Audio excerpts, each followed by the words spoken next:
आपसे बनता है। ये क्वेश्चन मैंने आपसे पूछा भी। क्या क्वेश्चन पूछा था? टेलीग्राम पर और यूट्यूब कम्युनिटी पे ये मैंने लाइन दी, unreal city under the brown fog of a winter noon, और मैंने पूछा कि ये लाइन जो है पोएम के कौन से सेक्शन के अंदर आई थी। तो मैंने देखा केवल 16-17% बच्चे ही जो है इसका उत्तर दे पाए। अपने नरेटर कौन है? टेरेसिस के जरिए आपको सरकास्टिकली ये कहना चाह रहा है कि नहीं नहीं, वेस्टलैंड जो ये वेस्टलैंड है, मॉडर्न वर्ल्ड, नदी किनारे ऐसा कोई सीन यहाँ पे होता नहीं है। यानी कि इनडायरेक्टली वो ये कहना चाह रहा है, ये बताना चाह रहा है। इस तरह से इंटरप्रिटेशन हम कर सकते हैं कि नहीं ये होता है यहाँ पे, ठीक है। कटाक्ष करते हुए कहना चाह रहा है। एक से ज्यादा आपको सेक्सुअल एनकाउंटर्स, जो भ्रष्ट डिबेस सेक्सुअल एनकाउंटर्स हैं, वो देखने को मिलेंगे। जैसा कि आपने एक गेम ऑफ चेस के अंदर भी पढ़ा था। क्या थीम थी? हमने जो 2 सीन देखे थे अपनी पिछली क्लासेस के अंदर हम कंप्लीट कर चुके हैं। रिकॉल कीजिए कि अगर आपसे ये पूछ लिया जाए एक गेम ऑफ चेस की क्या थीम है, तो आप क्या बताएंगे? नमस्कार। पिछली क्लास के अंदर हमने पोएम का दूसरा सेक्शन एक गेम ऑफ चेस कंप्लीट कर लिया था। अब तीसरा सेक्शन जो है आपका द फायर सरमन पढ़ना शुरू कर रहे हैं, ठीक है। देखिएगा, यस, दी फायर सरमन। सबसे पहले तो इस भाग के बारे में, इस सेक्शन के बारे में आपको ये पता होना चाहिए कि ये सबसे लॉन्गेस्ट सेक्शन है पोएम का, ठीक है। कितनी लाइंस है पहले हम पढ़ चुके हैं, आपको याद है, रिकॉल कर पा रहे हैं कितनी लाइंस है इस सेक्शन के अंदर? कुल 130 लाइंस। इस तरीके से ये आपकी पोएम का सबसे लंबा पार्ट है, लॉन्गेस्ट सेक्शन है। इस तरह का क्वेश्चन भी एग्जाम के अंदर बनता है, तो आपको ध्यान रखना है, जैसा कि हम पोएम की शुरुआत के अंदर भी ये सब फैक्ट्स देख चुके हैं। देखिएगा, the source of the title of the section third the fire sermon is Buddha's fire sermon, Saint Augustine confession, ठीक है। इनका लिटरेरी वर्क है, ऑटोबायोग्राफिकल लिटरेरी वर्क है। ये सब फैक्ट्स हम शुरुआत के अंदर जब हमने पोएम पढ़नी शुरू की थी तब हम देख चुके हैं। आपको एटलीस्ट ये जो पांचों सेक्शन है, पांचों पार्ट्स हैं, इनके एल्यूजन्स रेफरेंसेस तो आपको याद हो ही जाने चाहिए। मुझे इस बात की जानकारी तो नहीं है कि आप ये वीडियोस कब देख रहे हैं, आप एग्जाम के नजदीक देख रहे हैं या फिर अभी बहुत लंबे समय से आप तैयारी कर रहे हैं, अभी एग्जाम नहीं है। एग्जाम नहीं है तो जिस तरह से डिटेल के अंदर आराम आराम से धीरे धीरे चीजों को डिटेल के अंदर हम देख रहे हैं, तो उस तरीके से आपको पढ़ना है। क्योंकि देखिए वही बात है ना कि आपको इंग्लिश के अंदर एरर मार्जिन नहीं है। आपका जो सेकंड पेपर उसके अंदर एरर मार्जिन बिल्कुल भी नहीं है। आपको यहाँ से 120, 25, 130 तक क्वेश्चन आपको करने पड़ेंगे, तभी जाके मेरिट के अंदर आ पाएंगे, क्योंकि पोस्ट कम आती है और एक अच्छा खासा जो कंपटीशन होता है। यहाँ से अगर आप 1-2 क्वेश्चन गलत कर दोगे तो फिर फर्स्ट पेपर के अंदर भरपाई वाली संभावना रहती नहीं है। इस कारण डिटेल के अंदर चीजें देखनी है। हमें नहीं पता एग्जामिनर कौन सा रेफरेंस पूछ लेगा, कौन सा एल्यूजन पूछ लेगा। जब दी वेस्टलैंड आपके सिलेबस में है ही, तो आपको डिटेल के अंदर देखनी भी है, ठीक है। तो अगर आप एग्जाम अगर नजदीक है उस समय इस वीडियो को देख रहे हैं, तो एटलीस्ट अगर रेफरेंसेस एल्यूजन्स आपको याद नहीं हो रहे हैं, तो इन 4-5 पार्ट्स का जो भी रेफरेंस एल्यूजन्स है, कम से कम वो तो ध्यान रखकर जाए एग्जाम के अंदर। वो सबसे मेन है। आपसे अगर रेफरेंस एल्यूजन से पूछा गया तो सीधा सीधा जो पांचों पार्ट का रेफरेंस एल्यूजन है वो ही पूछ लिया जाएगा। तो एटलीस्ट आप ध्यान रखें। हम बार बार चीजों को रिपीट कर रहे हैं क्योंकि दोहराने से ही जो चीजें हैं, जो फैक्ट्स हैं, वो आपको एग्जाम तक याद रहेंगे, ठीक है। क्वेश्चन गलत नहीं होना चाहिए, वो हमारा मेन मोटो रहता है। क्या है भाई सेक्शन थर्ड का जो रेफरेंसेज हैं? क्या है? बुद्धास फायर सरमन और सेंट अगस्टाइन का कन्फेशन, ये जो इनका ऑटोबायोग्राफिकल वर्क है। जैसा कि नाम से पता लग रहा है, सरमन का मतलब क्या होता है? प्रवचन या उपदेश। बुद्धा ने, महात्मा बुद्ध ने, फायर मतलब जो आग, इच्छाओं की जो आग है इस मॉडर्न वर्ल्ड के अंदर, इस वेस्टलैंड के अंदर, जो महात्मा बुद्ध ने इच्छाओं की आग पर जो प्रवचन दिया था, जो उपदेश दिया था, वहां से इन्होंने इस टाइटल को लिया है, ठीक है। ध्यान रखना भाई, आपको दोनों ही जो रेफरेंस एल्यूजन आपको ध्यान रखने हैं। उसके बाद देखिएगा, this section opens with a desolate river side scene. आपका जो आप क्या पढ़ने वाले हैं, जैसा कि हम हर क्लास के अंदर सबसे पहले इस बात पे चर्चा करते हैं कि क्लास के अंदर क्या पढ़ने वाले हैं, हम जो पढ़ रहे हैं उसकी होल पिक्चर क्या है। क्योंकि मैंने आपको बताया कि पढ़ने का तरीका ये ठीक रहता है कि होल टू पार्ट आपको जाना चाहिए। सबसे पहले आपको पूरी तस्वीर एक सामने रखिए कि भाई हम क्या पढ़ने वाले हैं, उसके बाद आप टुकड़ों के अंदर उसको कंप्लीट करो, ताकि एक जो पिक्चर आपके सामने बने। और ठीक से यही साइकोलॉजिकल तरीका पढ़ने का होता है। तो इस सेक्शन के अंदर मेनली आपको क्या पढ़ने को मिलेगा? आपके इस सेक्शन की शुरुआत इस तरीके से होगी कि डिसोलेट मतलब आप ये मानिए कि निर्जन, उजाड़। आपको इस सेक्शन की शुरुआत के अंदर कुछ इस तरह का सीन पढ़ने को मिलेगा, देखने को मिलेगा कि एक रिवर है, उसके आसपास किस तरह से निर्जन माहौल हो रखा है, उजाड़ माहौल जो हो रखा है वो देखने को मिलेगा। इसके बाद a series of debased sexual encounters. इसके बाद आपको एक से ज्यादा एनकाउंटर्स, मतलब सीरीज आपको देखने की मिलेगी, एक से ज्यादा आपको सेक्सुअल एनकाउंटर्स, जो भ्रष्ट डिबेस सेक्सुअल एनकाउंटर्स हैं वो देखने को मिलेंगे। जैसा कि आपने एक गेम ऑफ चेस के अंदर भी पढ़ा था, क्या थीम थी, हमने जो 2 सीन देखे थे अपनी पिछली क्लासेस के अंदर हम कंप्लीट कर चुके हैं। रिकॉल कीजिए कि अगर आपसे ये पूछ लिया जाए एक गेम ऑफ चेस की क्या थीम है तो आप क्या बताएंगे। उसके अंदर मेनली मुख्यतः हमने 2 सीन पढ़े थे, जिसके अंदर एक पहले वाले सीन के अंदर हमने हाई क्लास का सेक्सुअल परवर्जन था वो देखा, और जो दूसरा सीन था उसके अंदर लोअर क्लास का सेक्सुअल परवर्जन था वो देखा। परवर्जन डिबेस्ट मतलब क्या होता है, जो बार बार हम इस वर्ड का काम में ले रहे हैं, इस वर्ड को मैं जो बोल रहा हूं आप समझ पा रहे हैं कि परवर्जन मतलब क्या होता है, डिबेस्ट मतलब क्या होता है। ठीक है, आप देख रहे हैं कि इस मॉडर्न वर्ल्ड के अंदर, जैसा कि पहले भी मैंने बताया था आपको, चर्चा की थी हमने कि इस मॉडर्न वर्ल्ड के अंदर, इस वेस्टलैंड के अंदर जो सेक्स जनरेशन का प्रतीक हुआ करता था, हुआ करता है, जीवन का जो प्रतीक है, लेकिन इस मॉडर्न वर्ल्ड के अंदर, इस वेस्टलैंड के अंदर कैसे जो है ये केवल प्लेजर तक सीमित रह गया है। जो मॉडर्न जो वेस्टलैंडर्स हैं इसको एक प्लेजर की तरह इसको कर रहे हैं, इसको मान रहे हैं। ठीक है, दी बेस्ट आपको इसके अंदर भी कमो बेस्ट, जैसा कि हमने जो आपका दूसरा सेक्शन था एक गेम ऑफ चेस के अंदर पढ़ा, वैसा ही कुछ आपको यहाँ पे पढ़ने को मिलेगा। यहाँ पे भी आपको एक से ज्यादा जो घटना है वो सेक्सुअल परवर्जन की, दी बेस्ट सेक्सुअल एनकाउंटर्स आपको देखने को मिलेंगे। ठीक है, कंक्लूड्स विद रिवर सॉन्ग, इसके बाद आपको एक रिवर सॉन्ग यहाँ पे पढ़ने को मिलेगा, देखने को मिलेगा, एंड रिलीजियस इनकांटेशन। इनकांटेशन मतलब मंत्र, और इस सेक्शन की का जो अंत होगा वो एक धार्मिक मंत्र के साथ होगा। ये हम मेनली इस सेक्शन के अंदर पढ़ने वाले हैं। ठीक है, देखिएगा अब टेक्स्ट पे आ रहे हैं। यस, टेक्स्ट शुरू कर रहे हैं।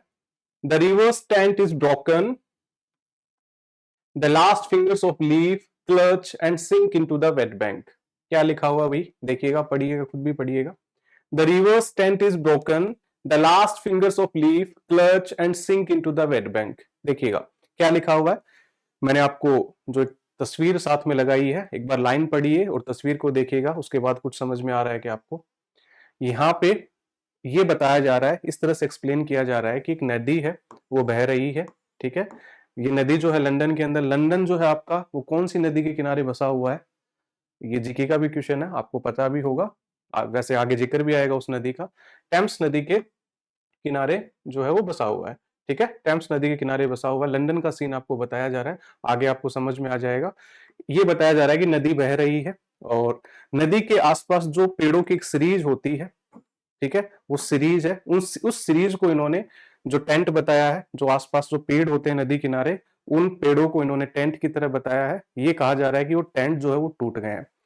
The last fingers of leaf clutch and sink into the wet bank. ये कहा जा रहा है कि जो आसपास जो पेड़ों की जो सीरीज थी, उनके जो भी पत्तियां वत्तियां थी, डालियां थी, वो टूट चुकी हैं, और अब जो सीन है वो इस तरह का है कि जो अंतिम पत्तियां बची हुई हैं, अंतिम जो डालियां बची हुई हैं, वो नदी के अंदर सिंक कर रही हैं, डूबी हुई है। ठीक है, the wind crosses the brown land unheard. आगे क्या लिखा हुआ है कि जो हवा है वो बह रही है ब्राउन लैंड को क्रॉस करते हुए। ब्राउन लैंड मतलब जो पत्ते वत्ते जो गिर चुके हैं, अब वो सूख चुके हैं तो ब्राउन हो गए। जो हवा है वो बह रही है ब्राउन लैंड को क्रॉस करते हुए अनहियर्ड। अनहियर्ड मतलब हल्की हवा जो है वो बह रही है। ठीक है, द निम्स आर डिपार्टेड। अब यहाँ पे निम्स का तो वैसे तो मतलब यंग गर्ल से होता है, लेकिन हमें यहाँ पे ये समझना है, जिस तरह का सीन हमें यहाँ पे डिस्क्राइब किया जा रहा है कि जो स्पिरिट है, जो नदी किनारे जो मनोरम दृश्य होता है, जैसे मेनली हम जब भी झील वील किनारे जाते हैं, नदी किनारे जाते हैं, या आप गए हैं कभी घूमने, तो वहाँ एक मनोरम दृश्य होता है कि भाई पानी बह रहा है, आसपास पेड़ पौधियां हैं, वेजिटेशन है, ग्रीनरी है।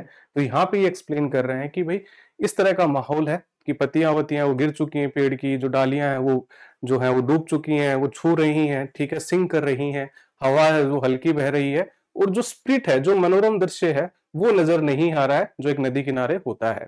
ठीक है, उसके बाद देखिएगा स्वीट टेम्प्स, जैसा कि आ गया, नदी आ गई। Run softly till and I end my song. ये जो है इन्होंने रेफरेंस लिया, एल्यूजन लिया, जो कि जो लाइन उठाई है, कहां से उठाई है, स्पेंसर का ओड है, प्रोथैलेमियन, ठीक है, ये एक मैरिज फ्रेज है,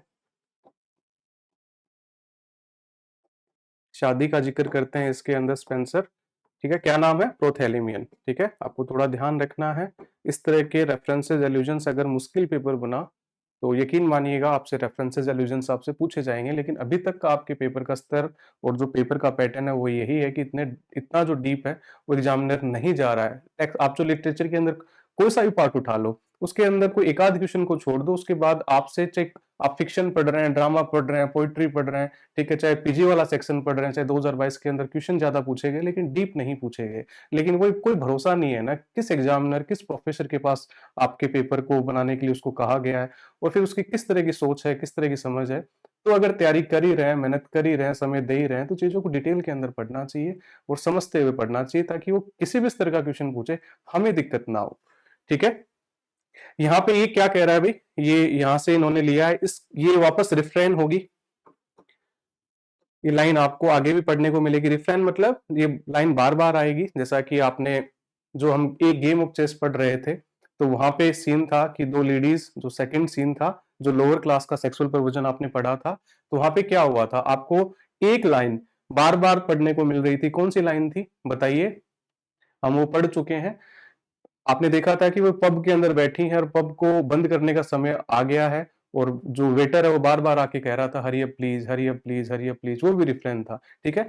एक लाइन एक से ज्यादा बार रिपीट हो रही है, ये लाइन भी आपको आगे देखने को मिलेगी। फिर जो वेस्टलैंड के अंदर इन्होंने क्यों यूज किया टीएस इलियट ने, वो आगे समझ में आएगा। यहाँ पे ये समझिए आप कि स्वीट नदी टेम्स रन सॉफ्टली, धीरे धीरे बहो, till I end my song, जब तक कि मैं अपना ओड जो है, अपना जो सॉन्ग जो है वो कंप्लीट कर लूं, ठीक है। आगे आपको इस लाइन का इन्होंने यूज क्यों किया वो समझ में आ जाएगा।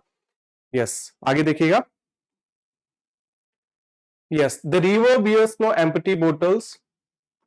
देखिए, जैसा कि इस शुरुआत के अंदर हमने देखा था कि इस सेक्शन की जो शुरुआत होगी वो डिसोलेट रिवर साइड सीन के साथ होगी। आपको एक रिवर साइड सीन जो है, निर्जन उजाड़ रिवर साइड सीन दिखाया जाएगा, वो अभी हमने यहाँ पे देखा, ठीक है। और उसके बाद क्या पढ़ा है हमने कि भाई इसके बाद series of debate sexual encounters, इसके बाद आपको जो एक से ज्यादा भ्रष्ट सेक्सुअल एनकाउंटर्स है, सेक्सुअल परवर्जन्स के जो सीन है वो आपको अब पढ़ने को मिलेंगे, उसकी शुरुआत हो रही है। The riverside no empty bottles, sandwich papers, silk handkerchiefs, cardboard boxes, cigarette ends or other testimony of summer nights, the names are departed. क्या लिखा हुआ है, एक बार ये जो तस्वीर लगी हुई है इसको देखिएगा और जो टेक्स्ट लिखा हुआ है उसको पढ़िएगा। क्या समझ में आ रहा है कि इस तरह से आपको बताया जा रहा है कि नदी किनारे, टेम्स नदी के किनारे पार्टी वार्टी हुई है, और पार्टी के बाद जो नदी के पास जो बचा खुचा सामान है, जो एम्प्टी बोतल्स, जो शराब की बोतलें हैं, सैंडविच पेपर्स जो हैं, सिल्क हैंकरचिप्स मतलब रुमाल या टिश्यू पेपर आप समझ सकते हैं, कार्डबोर्ड बॉक्सेस, कुछ गत्ते वत्ते का सामान होगा वो वहां पे बिखरा हुआ, सिगरेट के एंड्स, जो सिगरेट के बाद जो छोटे छोटे हिस्से बच जाते हैं वो वहां पे बिखरा हुआ है। कुल मिला के ये बताया जा रहा है कि यहाँ पे पार्टी हुई है नदी किनारे, और फिर जो गंदगी और जो फिर वहां पे पार्टी के बाद जो लोग सामान छोड़ गए हैं वो वहां पे बिखरा हुआ है। The nymphs are departed, nymphs मतलब यंग गर्ल्स, जो यंग गर्ल्स हैं वो चली गई हैं। ये लाइन पहले भी आई थी अगर आपने ध्यान दिया हो। यस, यहाँ पे द निम्स आर डिपार्टेड, यहाँ पे जो सेंस निकल रहा है वो यही निकल रहा है कि जो नदी किनारे का जो मनोरम दृश्य होता है, जो स्प्लिट होती है रिवर साइड की, वो यहाँ पे दिखाई नहीं दे रही है, वो डिपार्ट कर गई है। और यहाँ पे आपको ये समझना है कि जो लड़कियां हैं, जो यंग गर्ल्स हैं वो चली गई हैं, and their friends the loitering heirs of city directors. Loitering मतलब आवारा, एयर्स मतलब वारिस, departed have left no addresses. क्या लिखा हुआ है भाई कि जो यंग गर्ल्स हैं वो चली गई हैं, और उनके दोस्त, इन यंग गर्ल्स के दोस्त कौन है, जो आवारा वारिस हैं सिटी डायरेक्टर्स के, यानी कि जो शहर के अमीर लोग हैं उनके जो बच्चे हैं वो चले गए हैं। Departed have left no addresses, और उन्होंने कोई एड्रेस जो है यहाँ पे नहीं छोड़ा है। इनडायरेक्टली अप्रत्यक्ष रूप से टीएस इलियट आपको क्या कहना चाह रहा है यहाँ पे, जो यहाँ पे ये समझ में आ रहा है कि इस मॉडर्न वर्ल्ड के अंदर, इस वेस्टलैंड के अंदर इस तरह से कैजुअल सेक्सुअल रिलेशनशिप जो है, सेक्सुअल रिलेशन बन रहे हैं। यहाँ पे जो लड़कियां चली गई हैं और जो शहर के आवारा लड़के हैं, अमीर अमीर ज्यादा हैं, जो अमीर लोगों के जो बच्चे हैं वो चले गए, यहाँ पे पार्टी उन्होंने बनाई है, सेक्सुअल रिलेशन यहाँ पे स्थापित किए हैं, और एक दूसरे को जानते नहीं है, उसके बाद भी इनके अंदर, इनके साथ, इनके आपस के अंदर सेक्सुअल रिलेशन इनके अंदर स्थापित हुए हैं आपस में, ठीक है, और एक दूसरे को जो है जानते भी नहीं है, आपस में उन्होंने कोई जो एड्रेस यहाँ पे नहीं छोड़ा है, इसका ये सेंस निकल रहा है। यहाँ पे आपको जो सीरीज है वो सेक्सुअल परवर्जन की, जो डिबेस सेक्सुअल रिलेशन का पहला सीन आपको यहाँ पे देखने को मिला, पढ़ने को मिला, ठीक है। आगे बढ़ रहा है। Yes, by the waters of lemon I sat down and wept. इससे पहले एक बार ये देखिएगा कि आपने नोटिस किया कि यहाँ पे नो लिखा हुआ है। इस नो का क्या मतलब है? नो का मतलब एक तो ये है कि भाई नहीं नहीं ऐसी चीजें नदी किनारे यहाँ पे नहीं है, यानी कि जो टीएस इलियट है वो अपने नरेटर, नरेटर कौन है, टेरेसिस के जरिए आपको सरकेस्टिकली ये कहना चाह रहा है कि नहीं नहीं वेस्टलैंड, जो ये वेस्टलैंड है मॉडर्न वर्ल्ड नदी किनारे ऐसा कोई सीन यहाँ पे होता नहीं है, यानी कि इनडायरेक्टली वो ये कहना चाह रहा है, ये बताना चाह रहा है। इस तरह से इंटरप्रिटेशन हम कर सकते हैं कि नहीं ये होता है यहाँ पे, ठीक है, कटाक्ष करते हुए कहना चाह रहा है। या फिर इसका इस तरीके से इंटरप्रिटेशन कर सकते हैं कि स्नो का मतलब है कि यहाँ पे देखिए समर नाइट्स लिखा हुआ है कि अभी ठंड का माहौल है, अभी विंटर का मौसम चल रहा है, और जो समर नाइट्स जो है उस टाइम ऐसा कुछ यहाँ पे हुआ करता था, अभी ऐसा नहीं है। इस ठंड के माहौल के अंदर, इस विंटर मानसून के अंदर ऐसा नहीं है। ये सब जो है इस तरह की जो पार्टियां हैं वो समर नाइट्स के अंदर हुआ करती थी, ठीक है, इसलिए यहाँ पे नो लिखा हुआ है। अब देखिएगा आगे का, by the waters of lemon. अब ये लेमन जो है एक झील है स्विट्जरलैंड के अंदर, जेनेवा शहर के अंदर स्विट्जरलैंड में, ठीक है। सेट डाउन एंड वेप्ट, आई लिखा हुआ है देखिए। अब आई का मतलब क्या है यहाँ पे, टेरेसियस। देखिएगा अभी तो हमने देखा कि वो बैठा हुआ है टेम्स नदी के किनारा बैठा हुआ है, अब यहां से वो स्विट्जरलैंड पहुंच गया है। अब देख रहे हैं जैसा कि पहले भी हमने देखा था कि भाई वो लंदन की जो अनरियल सिटी, जो आपने द बरियल ऑफ डेड का जो लास्ट सीन था वो देखा था, वहां पे वो लंदन के अंदर घूम रहा था, उसको स्टेटसन दिखाई देता है, जो स्टेटसन को कह रहा है कि तू तो वही है जो मुझे माइली की युद्धों के अंदर मिला था। फिर वो कहता है कि जो लास्ट बॉय थी वो गाई है, इस तरह की घटना हमने पढ़ी थी। तो आप देख रहे हैं जैसा कि टायरेसिस के बारे में हमने पढ़ा था कि इस तरह का करेक्टर है कि अमर है, मर नहीं रहा है एक टाइम के अंदर, इसके ऊपर कोई टाइम लिमिट नहीं है, ये पास्ट में भी हो सकता है, प्रेजेंट में भी हो सकता है, फ्यूचर में भी पहुंच जाता है। जेंडर का भी इसके अंदर कुछ नहीं है, मेल भी है फीमेल भी है। तो यहाँ पे आप देख रहे हैं कि जो नरेटर है वो टेरेसियस है। यहाँ पे टेरेसियस कह रहा है कि by the waters of lemon I sat down and wept, जो नदी जो झील है स्विट्जरलैंड की लेमन, उसके किनारे वो बैठा हुआ है और कह रहा है कि मैं बैठा हुआ हूं, I sat down and wept, रो रहा हूं। Sweet Thames run softly till I end my song, जैसा कि मैंने आपको बताया था कि ये लाइन वापस आएगी, रिफ्रेन है, ये आपने यहाँ पे भी पढ़ी थी जब सेक्शन शुरू हुआ था। कहाँ पे, ये रहा, sweet Thames run softly till I end my song. कहां से लिया था इन्होंने रेफरेंस, एल्यूजन, जो स्पेंसर का ओड है प्रोथैलेमियन, यहां से फिर से यहाँ पे रिपीट हुई है, और फिर से जो है यहाँ पे रिपीट होगी कि जो दो बार यहाँ पे रिपीट होगी कि स्वीट टेम्स नदी धीरे बहो, जब तक जो है हम अपना ओड प्रोथैलेमियन कंप्लीट कर लूं। स्पेंसर ने तो ऐसा कहा है, और इसके जरिए टीएस इलियट टेरेसिस के जरिए कहना चाह रहे हैं, स्वीट टेम्स रन सॉफ्टली, धीरे बहो, आई स्पीक नॉट लाउड और लॉन्ग, जैसा कि वो यहाँ पे बैठा हुआ है, झील किनारे बैठा हुआ है, तो वो ये कह रहा है कि भाई आई स्पीक नॉट लाउड और लॉन्ग, मैं जो मेरा दुख है, जो रोना है, वो लाउड नहीं करूंगा और लंबा भी नहीं करूंगा। But at my back in A cool blast I hear, जैसा कि यहाँ पे भी समझ में आ रहा है कि भाई ठंडी हवा का झोंका वो महसूस कर रहा है अपनी बैक के पीछे, यानी कि विंटर का मौसम है। इस वो टेरेसिस कह रहा है कि मैं बैठा हुआ हूँ इस तरह से झील किनारे, और इसको यहाँ पे कोल्ड ब्लास्ट महसूस हो रहा है, ठंडी हवा का झोंका कुछ आया है, अत्यधिक ठंड की ओर इशारा किया जा रहा है। आई हियर, उसको सुनाई दे रहा है, क्या सुन रहा है वो, the rattles of the bones. Rattle of the bones मतलब जो हड्डियों की आपस के अंदर जो टकराहट होती है, कड़कड़ाहट की जो आवाज होती है, वो उसको सुनाई दे रही है।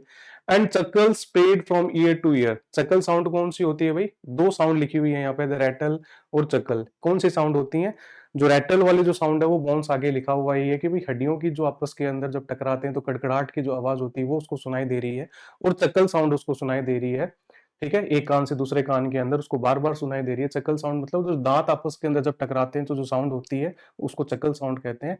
तो इस तरह की जो दो साउंड है उसको बार बार कानों के अंदर सुनाई दे रही है, ठीक है।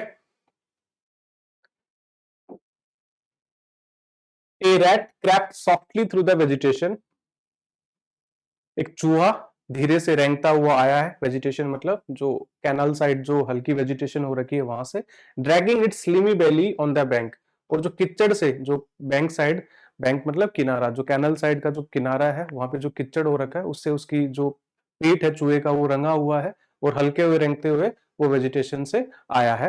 While I was fishing in the dull canal, जबकि मैं जो हूँ वो फिशिंग कर रहा हूँ कैनल पे। डल कैनल जो सुनसान सी कम पानी है उस कैनल के अंदर, वहां पे मैं मछली पकड़ रहा हूँ। On A winter evening round behind the guest house, winter की इवनिंग है और मेरे पीछे जो है गेस्ट हाउस है। गेस्ट हाउस मतलब जो चिमनियां विमनियां होती हैं कि भाई मैं जो है कैनाल के अंदर मछलियां पकड़ रहा हूँ और मेरे पीछे कुछ इस तरह का माहौल है कि मुझे चिमनियां जो है मेरे पीछे है। म्यूजिंग, सोच रहा हूँ मछली पकड़ते हुए, upon the king my brothers rack and on the king my father's death before him. अब यहाँ से वो प्रेजेंट की घटना का वर्णन वो कर रहा था, कौन? टायरेसियस। अब यहाँ से वो हिस्ट्री के अंदर पहुंच गया है। एल्यूजन है शेक्सपियर का फेमस वर्क है टेम्पेस्ट। क्या कहना चाह रहा है? टायरेसियस बता रहा है, जैसे कि हम राजस्थान की हिस्ट्री के अंदर भी पढ़ते हैं कि भाई जो राजा का बेटा होता है वो गद्दी प्राप्त करने के लिए, राज सिंहासन प्राप्त करने के लिए, सत्ता प्राप्त करने के लिए खुद अपने पिता की हत्या कर देता है। ठीक है, कुछ इसी तरीके का सीन टायरेसियस बता रहा है कि मैं जो मेरा माई ब्रदर है उसका विनाश देख रहा हूँ। रैक मतलब विनाश, जिसने किसी टाइम अपने पिता की हत्या की थी राजगद्दी प्राप्त करने के लिए, गद्दी प्राप्त करने के लिए, यानी कि पहले तो पिता को मार दिया गद्दी प्राप्त करने के लिए। अब पेरिसिस वो कह रहा है कि मैं अब जो ब्रदर है, जो बेटा है, उसकी भी जो उसका भी जो है विनाश देख रहा हूं। ठीक है, हिस्ट्री के अंदर पहुंच गया टेरेसिस भाई। White bodies naked on the low damp ground. अब क्या कह रहा है टेरेसिस, क्या बता रहा है कि इस तरह से जो नग्न जो डेड बॉडीज हैं वो ग्राउंड के अंदर पड़ी हुई हैं। And bones cast in a little low dry garret, और उनकी जो हड्डियां हैं वो भी जो गड्ढे के अंदर बिखरी हुई पड़ी हैं। Rattled by the rat's foot only, और उनके ऊपर जो चूहों की चलने की, जो चूहे के पैरों की जो आवाज है वो आ रही है ईयर टू ईयर। और कब से आ रही है? सालों से आ रही है, सदियों से जो है आ रही है। क्या बता रहा है भाई? किस तरह से खड्डे के अंदर जो हड्डियां हैं, नेक्ड डेड बॉडीज है वो पड़ी हुई है, उनकी हड्डियां बिखरी हुई पड़ी हैं, और इन हड्डियों के ऊपर जो चूहे रेंग रहे हैं और उनके चूहे के रेंगने से उनके पैरों की जो आवाज आ रही है, और आवाज कब से आ रही है? सालों से आ रही है। But at my back from time to time I hear, मेरे पीछे वक्त से वक्त मैं सुन रहा हूं। ये सोचते हुए, क्या सोच रहा था वो? इससे पहले क्या सोच रहा था? ये हड्डियां वड्डियां का वो डिस्क्राइब कर रहा था, ये सोच रहा था, इनके बारे में सोच रहा था। अब कह रहा है बट एट माई बैक, मेरे पीछे वक्त से वक्त मैं सुन रहा हूं। क्या सुन रहा हूं? The sound of horns and Motors. अब इसको आवाज सुनाई दे रही है, हॉर्न्स की, मोटर्स की, गाड़ियों की जो आवाज है, उन गाड़ियों की जो हॉर्न की आवाज है वो उसको सुनाई दे रही है। यहाँ पे जो है दो फेमस एल्यूजन्स और रेफरेंसेस आपको याद रखने। But at my back from time to time I hear, इसका क्या एल्यूजन है भाई? एंड्रयू मार्वल का एक फेमस वर्क है, आपने पहले भी सुना होगा, to his coy mistress. Side के अंदर आप लिख लें, थोड़ा सा आपको ध्यान रखना पड़ेगा। डीप क्वेश्चन अगर आए, अगर अच्छा पेपर बना तो इस तरह के रेफरेंसेस एल्यूजन्स आपसे पूछे जाएंगे। थोड़ा सा अगर आप ध्यान रख लेंगे, तीन चार पर चीजों को दोहरा लेंगे, तो फिर आपकी एग्जाम जो एमसीक्यूज टाइप होती है, ऑब्जेक्टिव टाइप की एग्जाम होती है, आप ऑप्शन काट के आराम से जो है कर लेंगे। और मुझे पता है कि 10 में से 8 जो अभ्यर्थी हैं वो इस तरह के क्वेश्चन और इस तरह के रेफरेंसेस एल्यूजन्स जो याद करके नहीं जाते, तो आप उनके अंदर से नहीं होंगे, क्योंकि हम चीजों को डिटेल के अंदर देख रहे हैं। ठीक है, क्या क्या सुन रहा है भाई वो? The sound of horns and Motors. अब इसका जो एल्यूजन है वो डेज का कोई लिटरेरी वर्क है, पार्लियामेंट ऑफ वीज, ये भी आपको याद रखना है। ठीक है, विच सेल ब्रिंग, अब ये जो है पहुंचा देता है किसको? स्विनी टू, कहां पे? To Mrs Porter in the spring. अब इस आवाज से जो वो कह रहा है, ये पहुंचा देती है, आवाज पहुंचा देती है किसको? स्विनी को, मिसेस पॉटर के पास स्प्रिंग के अंदर। अभी ठंड की बात कर रहा था टायरेसिस, जैसा कि हमने देखा ठंड का माहौल था यहाँ पे कि उसको कोल्ड ब्लास्ट महसूस होता है उसके बैक पे। अब यहाँ पे उस स्प्रिंग की चर्चा करने लग गया, स्विनी की जो है चर्चा करने लग गया, मिसेस पोर्टर के बारे में बता रहा है। अब ये है कौन? देखिएगा, स्विनी कौन है? एक इमेजिनरी कैरेक्टर है भाई ये। टीएस इलियट ने स्विनी नाम के कैरेक्टर को अपने तीन चार पोएम्स के अंदर जो है यूज किया है, और इसको एक नेगेटिव कैरेक्टर की तरह वो दिखाते हैं टीएस इलियट, एक लस्टफुल कैरेक्टर की तरह जो है टीएस इलियट दिखाते हैं। आपने देखा होगा कि टीएस इलियट एकदम बर्बादी वाला माहौल दिखा रहे हैं, यानी कि एक एंटी रोमांटिक पोएट तो ये नहीं है, एंटी रोमांटिक पोएट तो ये नहीं है। ठीक है, यानी कि रियलिस्टिक चीजों को, जो इनको वर्ल्ड वार के बाद में जो मॉडर्न सोसाइटी है, जो उनको उस समय लंदन में नजर आ रही थी, वो ये अप्रत्यक्ष रूप से एल्यूजन्स और रेफरेंसेस के जरिए जो है बता रहे हैं। ठीक है, तो स्विनी इनका इमेजिनरी कैरेक्टर है, आपसे पूछा जा सकता है स्विनी के बारे में, तो आपको ध्यान रखना है। ठीक है, अब क्या कह रहा है भाई, इस तरह की आवाज के अंदर स्विनी को मिसेस पोर्टर के पास इन्होंने पहुंचा दिया। मिसेस पोर्टर कौन है? एक प्रोस्टिट्यूट है।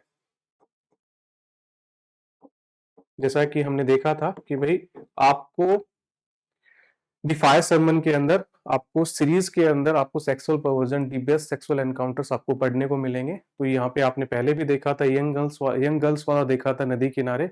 अब यहाँ पे आपको दूसरा सेक्सुअल परवर्जन आपको पढ़ने को मिल रहा है कि स्विनी नाम का जो करेक्टर है वो मिसेस पोर्टर के पास गया स्प्रिंग के अंदर, और मिसेस पोर्टर प्रोस्टिट्यूट है।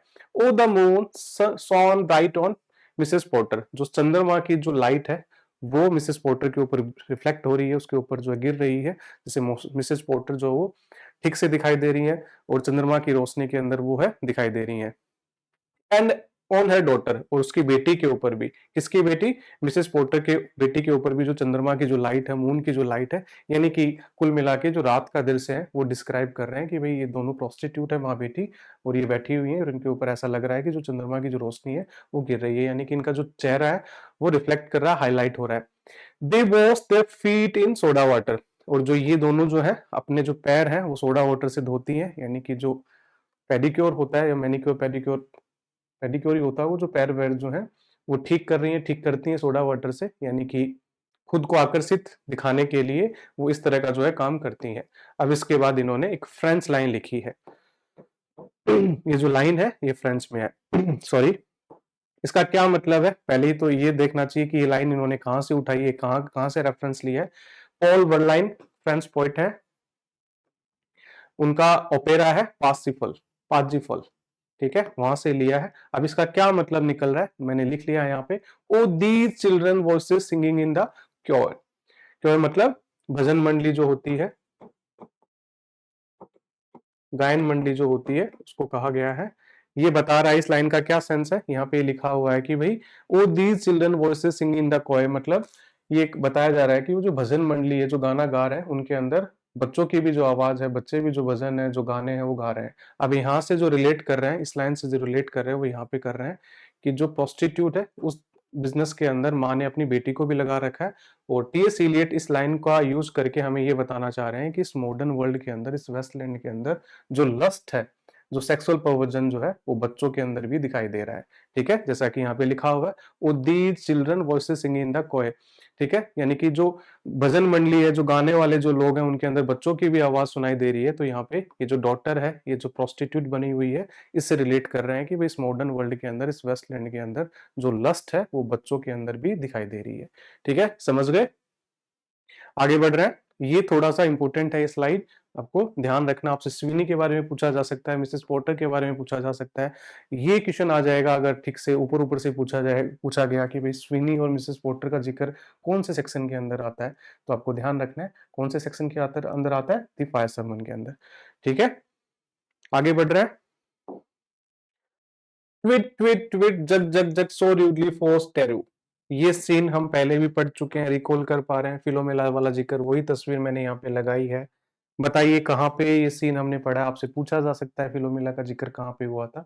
शायद पिछली या उससे पहले वाली क्लास के अंदर हमने देखा था कि जब हम एक गेम ऑफ चेस हम पढ़ रहे थे और उसके अंदर जो पहला सीन था हायर क्लास का सेक्सुअल परवर्जन जब हम देख रहे थे, तब जब उस लेडी का जिक्र हो रहा था, उस लेडी के बारे में, उस लेडी का जो रिचनेस था, उसका जो आलिशान जो रूम, उसका वर्णन हो रहा था, तब वहां पे जिक्र आया था। हमने पढ़ा था कि वहां पे एक तस्वीर लगी हुई है, उसके ऊपर जो फिलोमेला का जो मेटामॉर्फिस है, जो उसकी परिवर्तन है, किस तरह से वो कोयल के अंदर चेंज हो जाती है, ये तस्वीर वहां पे लगी हुई थी। फिर डिटेल के अंदर हमने फिलोमेला का जो जिक्र है वो किया था। किस तरह से किया था याद है? आप रिकॉल कर पा रहे हैं? ये एक इंपॉर्टेंट क्वेश्चन है भाई, आपसे फिलोमेला के बारे में पूछा जा सकता है कि किस सीन के अंदर उसका जिक्र हुआ है, तो आपको बताना पड़ेगा। वापस यहाँ पे रिपीट हुआ है, यहाँ पे इंट्राटेक्सुअलिटी यहाँ पे हमें दिखती है। अभी जिक्र करेंगे। आपको कहानी याद आ रही है फिर फिलोमेला की? यहाँ पे जो राजा था वहां पे मैंने आपको नाम बताया था कि टेरियस, उसका नाम बता दिया गया है टेरू। ठीक है, क्या कहानी हमने पढ़ी थी बताइए? कि जो टेरू नाम का जो राजा होता है वो अपनी साली सिस्टर इन लोग का रेप कर देता है, फिलोमेला का जो है रेप कर देता है। क्या नाम था सिस्टर इन लोग का? फिलोमेला। ठीक है, फिर इसकी जीभ काट देता है कि भाई अपनी बहन को ये बात ना बता दे, लेकिन संकेतों के जरिए जैसे तैसे करके अपनी बहन को ये बात बता देती है। फिर बहन जो है बदले के अंदर राजा टेरू को उसके ही बेटे का मांस खिला देती है, और जब राजा को ये बात पता लगती है तो राजा उसकी बहन को और फिलोमेला को मारने को दौड़ता है। और फिर मेटामॉर्फोसिस होता है कि जो फिलोमेला थी वो कोयल के अंदर नाइटिंगेल बन जाती है, और लिटरेचर की दुनिया के अंदर जो फिलोमेला है, जो सॉरी लिटरेचर की दुनिया के अंदर जो नाइटिंगेल है उसको फिलोमेला माना जाता है। यहाँ पे क्या बताना चाह रहा है टी.एस. इलियट वापस इस बात का जिक्र करके, जैसा कि हमने देखा था कि इस हिस्से के अंदर जो तीसरा सेक्शन है द फायर सरमन के अंदर, जैसा कि शुरुआत के अंदर हमने पढ़ा था कि भाई डिसोलेट रिवर साइड आपको पढ़ने को मिलेगा, और उसके बाद एक series the best sexual encounters आपको देखने को मिलेंगे। जैसा कि आपने वो रिवर साइड जो निम्स थी वो देखा था पहले, उसके बाद दूसरा सीन आपने देखा था कि भाई दूसरा सीन कहाँ पे देखा था, ये सॉरी ये वाला, यहाँ पे जो स्विनी मिसिस पॉटर के पास जा रहा है, ये दूसरा सेक्सुअल डिबेट सेक्सुअल एनकाउंटर आपको देखने को मिला। यहाँ पे वही फिलोमेला वाला जिक्र था जिस जो फिलोमेला के साथ सेक्सुअल हैरेसमेंट हुआ था वो आपको बता रहा है यहाँ पे कि भाई फिलोमेला बैठी हुई नाइटिंगेल बैठी हुई है और वो आवाज कर रही है, ट्वीट ट्वीट मधुर आवाज कर रही है, लेकिन एक्चुअल में जो उसकी पीड़ा है, जो उसके साथ सेक्सुअल हैरेसमेंट हुआ है वो बताना चाह रही है। जो किसने किया था, टेरू ने किया था, उसके जीजा जी ने, जो उसके जीजा ने किया था, उसके जीजा ही लगता था वो, ठीक है। तो इस वेस्टलैंड के अंदर वेस्टलैंडर्स को ये आवाज मधुर सुनाई दे रही है, जो कोयल है, जो नाइटिंगेल है, उसकी आवाज मधुर सुनाई दे रही है, लेकिन एक्चुअल में जो फिलोमेला है, नाइटिंगेल है, वो अपनी पीड़ा बताना चाह रही है, ठीक है। Yes, unreal city. अब याद कीजिए, रिकॉल कीजिए, अनरियल सिटी के बारे में आपने पहले भी पढ़ा है, कौन से सेक्शन के अंदर पढ़ा है, ठीक है। अनरियल सिटी का आपको क्या एल्यूजन बताया गया था, क्या एल्यूजन रेफरेंस आपने पढ़ा था, बोधिलियर का कौन सा लिटरेरी वर्क आपको बताया गया था, रिकॉल करना है, आपको याद करना है। यहाँ पे मैंने जानबूझ के नहीं लिखा, ये आपका वर्क है, होमवर्क है, ठीक है। अब आपको यहाँ पे एक चीज समझनी है, जैसा कि आपने देखा कि टी.एस. इलियट ने दी वेस्टलैंड पोएम के अंदर इंटरटेक्सुअलिटी दिखाई है, बहुत सारे राइटर्स पोएट्स का इन्होंने रेफरेंस एल्यूजन्स इस पोएम के अंदर किया है। तो इस पोएम के अंदर आपको इंटरटेक्सुअलिटी दिखती है, ठीक है। दी वेस्टलैंड पोएम के अंदर इन्होंने कितने रेफरेंसेस एल्यूजन्स अभी तक आप पढ़ चुके हो कि भाई उनके रेफरेंसेस, बहुत सारे राइटर्स पोएट्स के रेफरेंसेस के जरिए, एल्यूजन्स के जरिए दी वेस्टलैंड पोएम की ये एक theme, degradation of modern civilisation, ये बता रहे हैं। तो इस तरीके से आपको इंटरटेक्सुअलिटी दिखती है। साथ ही आपको इस पोएम के अंदर इंटरटेक्सुअलिटी भी दिखेगी। इंटरटेक्सुअलिटी मतलब पूरी पोएम जो है वो इंटरलिंक नजर आती है, लिंक नजर आती है। जैसा कि आप, जब हमने पोएम पढ़नी शुरू की थी, जब हम सेक्शन फर्स्ट पढ़ रहे थे दी बेरियल ऑफ द डेड, वहां पे मैडम सोसोस्टेरिस ने कार्ड निकाला था, सीन थर्ड जब आया था मैडम सोसोस्टेरिस वाला, उसके अंदर आप याद कीजिए उन्होंने पहला कार्ड कौन सा निकाला था, याद कर पा रहे हैं आप, आपको याद हो जाना चाहिए था अब तक। पहला कार्ड कौन सा था, दी ड्रॉन फिनिशियन सेलर का, और उसकी कहानी इन्होंने सेक्शन फोर्थ जो डेथ बाय वाटर था उसके अंदर बता रखी थी। इस तरीके से आपने देखा कि मैडम सोसोस्टेरिस के साथ ही हमने डेथ बाय वाटर पढ़ा।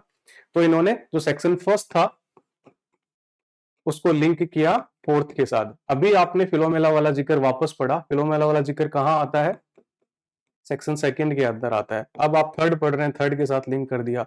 अनरियल सिटी वाला जिक्र आपने कहाँ पढ़ा था, सेक्शन फर्स्ट के अंदर पढ़ा था, उसको वापस इन्होंने थर्ड के साथ जो है लिंक कर दिया। इस तरीके से आपकी पोएम जो इंटरलिंक नजर आती है, इंटरटेक्सुअलिटी के साथ इस पोएम के अंदर इंट्राटेक्सुअलिटी भी जो है दिखती है, ठीक है। ये आपको समझना था। अब देखिए क्या लिखा हुआ है, under the brown fog of a winter नून,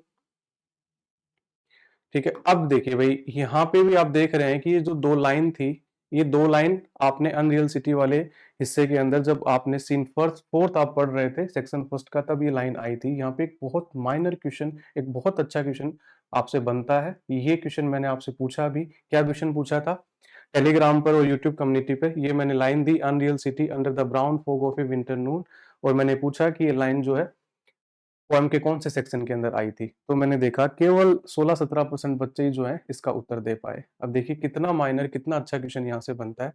आप जब सीन फोर्थ पढ़ते हैं सेक्शन फर्स्ट का, वहां पे विंटर डॉन लिखा हुआ है, ठीक है। डॉन मतलब भोर, सवेरा, सुबह का समय। आप जब अनरियल सिटी जो सेक्शन फर्स्ट वाला पढ़ते हैं तब आपको वहां पे सुबह का समय बताया जा रहा है, और यहाँ पे जो है दोपहर हो गई है, नून है, केवल और केवल नून और डॉन का अंतर है। और कितना माइनर, कितना अच्छा क्वेश्चन यहाँ से बनता है। वही है कि अभी तक आपके एग्जाम के अंदर इतना डीप क्वेश्चन नहीं पूछा गया यार, ऐसा प्रतीत भी होता है कि इतने जो माइनर क्वेश्चन आपके एग्जाम के अंदर नहीं पूछे जाते, लेकिन फिर भी तैयार रहना चाहिए कि क्या पता कौन सा प्रोफेसर है, कौन सा एग्जामिनर है जो आपका पेपर बना रहा है, उसका दी वेस्टर्न के ऊपर विशेष जो है फोकस हो, वो इस तरह के क्वेश्चन आपसे पूछ लें, तो आपका क्वेश्चन ये गलत नहीं होना चाहिए। ठीक है, हाँ ये था कि मैंने यूट्यूब कम्युनिटी पर और टेलीग्राम पे आपसे एक क्वेश्चन पूछा, तो बहुत सारे बच्चे इस क्वेश्चन का उत्तर नहीं दे पाए, केवल एक वर्ड का यहाँ पे अंतर है। इस तरह के क्वेश्चन एग्जाम के अंदर बनते हैं। टेक्स्ट से जब क्वेश्चन आते हैं तो लाइन दे दी जाती है और आपसे पूछा जाता है कि ये जो लाइन्स है कौन से सेक्शन के अंदर आई है, तो आपको थोड़ा ध्यान रखना है, एक अच्छा क्वेश्चन यहाँ से बनता है। ठीक है, वही है कि भाई अब दोपहर का समय हो गया, टेरेसिस बता रहा है कि अब दोपहर का समय है, और वही लंदन का सीन है। और ब्राउन फॉग है, ब्राउन फॉग मतलब सुबह का समय। ब्राउन फॉग के अंदर वो जो पॉल्यूशन मिक्स हो रखा है, इस कारण इसको ब्राउन फॉग बताया गया है। मिस्टर यूजिनिडीज, इसका जिक्र भी आया था, मैंने आपको बताया था। ये यूजिनिडीज कौन है भाई? वन आइड मर्चेंट, जो कार्ड निकला था, वन आइड जो मर्चेंट था, उस टाइम भी मैंने आपको बताया था कि ऐसा प्रतीत होता है कि ये जो व्यापारी है, वो जो आपने पढ़ा था वहां पे कार्ड के अंदर निकला था, कौन सा कार्ड निकाला था? वन आइड मर्चेंट वाला। उसका नाम जो है ऐसा लगता है कि यूजिनिडीज ही है, और वो वन आइड मर्चेंट यही है। द सिमरेना मर्चेंट अन7 with a pocket full of currants. उसका थोड़ा सा हुलिया बता रखा है। सिमरेना कोई प्लेस है, व्यापारी है ये। अन7 उसका हुलिया बता रखा है कि उसने दाढ़ी नहीं कर रखी है। With a pocket of full full of currents, currents मतलब जो किसमिस सूख जाती हैं, ड्राई फ्रूट्स का ये काम करता है। अब यहाँ पे आपको पता लग रहा है कि जो वन आइड मर्चेंट था उसका नाम यूजिनिडीज है, और ये किस तरह का व्यापार करता है? ये ड्राई फ्रूट्स का जो है व्यापार करता है। CIF London documents at sight, क्या बताया जा रहा है? CIF मतलब carrels and insurance free to London. यहाँ पे ये जिक्र हो रहा है कि जो यूजिनिडीज है, जो वन आइड मर्चेंट था, वो इस ड्राई फ्रूट्स का काम करता है, और डॉक्यूमेंट्स को देखते हुए उसके सामने कोई ग्राहक बैठा है, उस ग्राहक को कह रहा है कि भाई आपको मैं जो है करंट्स पहुंचा दूंगा, ड्राई फ्रूट्स पहुंचा दूंगा, और उसका कैरेज, कैरेज मतलब जो माल भाड़ा है, और इंश्योरेंस जो है वो फ्री रहेगी, आपको फ्री में मैं आपको लंदन के अंदर जो ड्राई फ्रूट्स हैं वो पहुंचा दूंगा। ठीक है, आस्क मी इन डिमोटिक फ्रेंच, डिमोटिक मतलब लोकल। आस्क मी यानी कि ये माना जाना चाहिए कि इसके सामने शायद तो या तो कोई ग्राहक बैठा है, वो कह रहा है कि मेरे से लोकल फ्रेंच के अंदर पूछा गया, या टेरेसिस को मान लीजिए कि टेरेसिस ये कह रहा है कि मेरे से लोकल फ्रेंच के अंदर पूछा गया। क्या पूछा गया? किसने पूछा? यूजिनिडीज जो है वो पूछ रहा है। To lunch on at the Cannon Street hotel followed by a weekend at the Metropole. Lunch on मतलब लंच। क्या आप मेरे साथ लंच करना चाहेंगे? कहाँ पे? दी कैनन स्ट्रीट होटल के अंदर। और क्या आप वीकेंड पे मेट्रोपोल होटल पे मेरे से मिलेंगे? ठीक है, कौन? यहाँ पे आप दो तरीके से इंटरप्रिटेशन कर सकते हैं, या तो टेरेसिस को कह रहा है, कौन कह रहा है? यूजिनिडीज कह रहा है, या फिर यूजिनिडीज के सामने जो ग्राहक बैठा है उसको वो कह रहा है कि आप क्या मेरे साथ लंच करेंगे? कहाँ पे करेंगे? द कैनन स्ट्रीट होटल के अंदर, और वीकेंड के ऊपर आप क्या मेरे से मेट्रोपोल होटल पे मिलेंगे? अब देखिए यहाँ पे क्या इशारा किया जा रहा है। उस समय जो टीएस इलियट जो खुद ने जो नोट्स दिए वहां पे इस बात का जिक्र है कि जो मेट्रोपोल होटल है, ये उस समय कुख्यात या विख्यात या प्रसिद्ध, जैसे भी मान लीजिए, होमोसेक्सुअलिटी के लिए जो है ये प्रसिद्ध था। अब यहाँ पे यही समझ में आ रहा है कि यूजिनिडीज जो है, आप देख रहे हैं कि वो अपने ग्राहक को ये कह रहा है कि भाई मैं आपको जो है ड्राई फ्रूट्स पहुंचा दूंगा, और उसका जो माल भाड़ा है, कैरेज मतलब जो ट्रांसपोर्टेशन का जो खर्चा है, वो भी आपसे नहीं लूंगा। इंश्योरेंस आपके जो माल में पहुंचाऊंगा उसकी फ्री रहेगी। ठीक है, अब इससे क्या समझा जाना चाहिए? अब यहाँ पे बताया गया है कि भाई ये जो होटल था, ये होमोसेक्सुअलिटी का अड्डा था, तो वो अपने ग्राहक को इस तरह से रिझा रहा है कि भाई मैं आपको माल भाड़ा और इंश्योरेंस फ्री में दे दूंगा, और उसके बदले जो आपको मेट्रोपोल होटल के अंदर आप मेरे से मिलोगे, यानी कि वो अपने ग्राहक से या टेरेसियस से जो है होमोसेक्सुअल रिलेशन जो है बनाना चाह रहा है। ठीक है, यस, इस तरीके से हमने जो दी फायर सरमन का शुरुआती हिस्सा था वो देखा। यहाँ पे आपने शुरुआत के अंदर देखा कि भाई आपको एक रिवर साइड डिसोलेट सीन दिखाया गया, उसके बाद सीरीज के अंदर आपको डिबेस्ट सेक्सुअल एनकाउंटर्स पढ़ने को मिल रहे हैं, और थर्ड फिलोमेला वाला था। अभी तक आप चार, ये चौथा है, चार डिबेस्ट सेक्सुअल एनकाउंटर्स आप देख चुके हैं, और भी आगे आएंगे। ठीक है, इस तरह से आज हमने द फायर सरमन का इतना हिस्सा पढ़ा। अब आगे का अगली क्लास के अंदर कंटिन्यू करते हैं, मिलते हैं अगली क्लास के अंदर। Thank you very much.